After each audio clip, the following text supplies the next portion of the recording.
Marietta Eagle Scout is now helping police when they respond to calls involving people with special needs. Yeah, Atlanta News First Madeline Montgomery is at the Marietta Police Department to show the sensory kits that were actually given to officers today to help them communicate with people on the spectrum.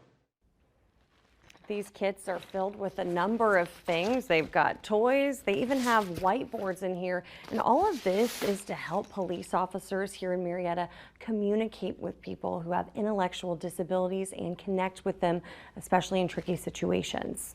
It looks like a bag of toys, but these sensory kits were made to be a tool for police officers to help them like anything else on their belt or in their squad car. When individuals with special needs are new or in challenging situations, they can feel uncomfortable and anxious and frightened. This is especially true when interacting with police officers or new people. That's where this carefully crafted kit comes in. Whether there are things that they can touch, things that they can see, things that they can hear, those tactile things that'll help our individuals calm down. Elijah Metellus made 50 of these for the Marietta Police Department as his Eagle Scout project.